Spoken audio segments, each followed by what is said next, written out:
What's going on, guys? It's Greg here, aka NYPrepper. In this video, I'm just going to be doing a comparison of the 375 Ruger suppressed versus unsuppressed. So if you're not familiar with the 375 Ruger, this is considered an African big bore cartridge, and this is a Ruger guide gun. So it's got a 20-inch barrel, so it's pretty short, as you can see, which makes it very handy for the African bush and also for the wilderness of North America. A lot of people in Alaska and Canada carry 375 Rugers for bear protection, and a lot of people actually hunt brown bears and black bears and polar bears with this rifle.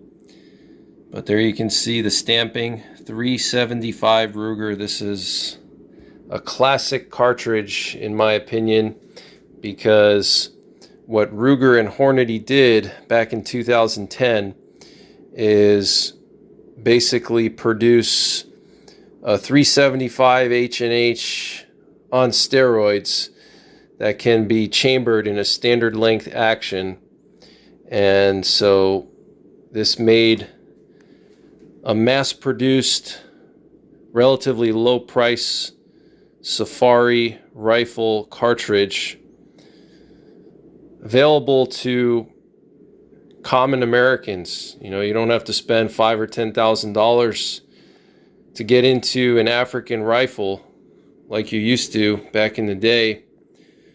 Same thing with the 416 Ruger. I've done a lot of videos with the 416 Ruger, probably 50 plus videos, various penetration tests, velocity tests, hand loads, everything. And I figured I would get the 375 Ruger, the little brother of the 416 Ruger. The 416 Ruger with hand loads can easily reach 5,500 foot-pounds of muzzle energy. I have a really mean hand load, a 350 grain brass solid from Cutting Edge Bullets. And with that one, I was able to penetrate through level 4 ceramic body armor. Insane penetration with that 350 grain brass solid from Cutting Edge Bullets. If you're interested in purchasing one of those brass solids, I have a discount code from Cutting Edge Bullets. The link and the discount code are in the description below this video. But I've already changed out the trigger. I have a Timney trigger here. I always change out all my Ruger triggers. When I get my Ruger right away, the first thing I do is change out the trigger to a Timney trigger. It has a 3-pound pull. I've adjusted it to 3 pounds. And then this stock is a Hogue full-length bed block stock. So there's an aluminum bed block that goes all the way through, and it's got that nice grippy Hogue material. I like that it's flat on the bottom if you need to rest this on your backpack for longer shots. But absolutely excellent rifle. I'm a big fan of the Ruger M77 Hawkeyes. I think they're one of the best bolt-action rifles you can get. All of my Ruger M77 Hawkeyes get half MOA or better accuracy once the barrel's been broken in, which is usually after about 200 to 300 rounds and probably about 10 or 20 cleanings. That's usually when I start to see the accuracy improve. But I'm going to be doing a full review of this rifle. I do plan to mount a GUNNR optics scope on this, a 1 to 8 power scope. But look at these awesome express sights, really rugged express sights, very accurate too. And for the suppressor, this is my Silencer Co. Hybrid 46. I will be doing a review of this suppressor. This is an excellent suppressor. I've used it on my 416 Ruger, my 4570, my 338 Lapua, 10mm pistol. Excellent suppressor. Highly recommend it. I will be doing an in-depth review of that suppressor, but check out my 416 Ruger playlist for all of my 416 Ruger content. And I'm going to be doing a lot of 375 Ruger content, comparing the 375 Ruger to the 416 Ruger. I'm going to be doing various penetration tests, velocity tests. I've already done a Hornady factory ammo velocity test, and I'm working up some hand loads right now for this rifle. I'm almost at my max with the 270 LRX, the 300 brass solid from Cutting Edge, and the 300 TSX. Almost at the max of those. I'm working up to the max. So you should be seeing some max hand loads videos coming out for those in the coming weeks. And then multiple penetration tests, lots of penetration testing to do with this rifle here and comparing it to the 416 Ruger. But highly recommend this rifle, this caliber cartridge. If you're kind of on the recoil shy side, this will have plenty of power to take down all of Africa's Big Five or Dangerous Seven. I actually just spoke to some hunting guides from Africa at the Great American Outdoor Show here in Pennsylvania. They do it every year. It's NRA. And they were big fans of the 375 Ruger. They were telling me that they easily drop elephants with 375 Rugers all day long, no issues whatsoever. So they were telling me to get a 375 Ruger if I wanted to bring a rifle to Africa. And I said, well, I already have one, and I have the 416.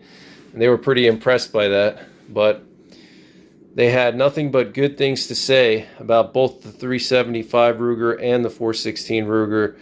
So, you know, for $1,200, you can get yourself a rifle that will let you hunt in Africa. Then switch out the trigger, another $125. Upgrade your stock, another $250. So $1,500, and you got yourself a rifle ready to go. And then you got to pick a decent scope that'll be able to handle the recoil. But most modern LPVOs can handle the recoil.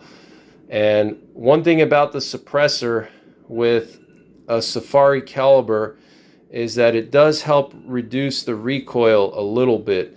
You're still going to feel a good amount of recoil, but it's not as sharp, it's not as snappy. It kind of like slows the recoil impulse down a little bit, and it definitely helps a lot with the blast. You know, with these powerful cartridges, you have a massive concussive blast from the muzzle, which can be intimidating. It can cause flinching. If you have people next to you, it's not very comfortable. You'll see in actually the video footage that I had my lab radar too close to the muzzle, and you'll see the blast just tossing the lab radar, you know, making it flail. So the suppressor helps a lot with shooting these big bores. Believe it or not, it does slow down the recoil impulse a little bit, so it's not as snappy, it's not as sharp. It kind of slows it just a little bit, and then reduces that massive concussive blast, and also obviously the noise, huge difference in noise. But with such a powerful cartridge like this, you're still going to get a lot of noise even with a suppressor. You have to keep that in mind. Okay, it's still going to be pretty loud, but it's going to be a lot better than touching off a round without ear pro, without a suppressor with the 375 Ruger. You're going to regret that. Okay, so really cool rifle, cool cartridge. I'm a big fan. The history is awesome. I think it's one of the best cartridges that Hornady ever made. I think very overlooked and underrated. You know, everybody's focused on the PRC cartridges, but I think this is probably one of Hornady's best collaborations, best cartridges that they've made, that was actually reliable and proved itself in various continents against dangerous game. So stay tuned for some footage of the 375 Ruger suppressed versus unsuppressed, and stay tuned for a lot more 375 Ruger content, velocity testing, penetration testing, and comparing it to the 416 Ruger. So thank you guys for watching, and stay tuned for the footage.